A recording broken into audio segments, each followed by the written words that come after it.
নমস্কার বন্ধুরা, কেমন আছো সবাই? দেখো আমরা আজকে চলে এসেছি বাদুড়িয়ার জয়গুরু মন্দিরে।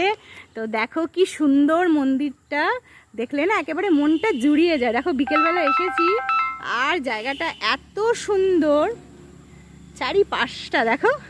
এটা হলো আমাদের গুরু বাড়ি। তো দেখো কি ভালো লাগছে। ওপরে নিয়ে যাব তোমাদের, দেখানো যাবে কিনা জানি না, ক্যামেরা এলাও আছে কিনা। এই দেখাচ্ছি কি সুন্দর, কি ভালো লাগছে। রুদ্র কেমন লাগছে এখানে এসে? কেমন লাগছে তুই বলে, একটু আগে কি বলছিলে? মনটা মনটা জুড়িয়ে যায়। ও রুদ্র যখন বাড়িতে থাকে তখন রুদ্র মনটা ভেঙে যায়, আর রুদ্র যখন একটু গুরু বাড়িতে আসে তখন রুদ্রের মনটা ভরে যায়, তাই তো? জয় গুরু বলো, গাল থেকে হাত নামাও, জয় গুরু, তাই তো? চলো দেখি ভেতরে তোমাদেরকে দেখানো যায় কিনা।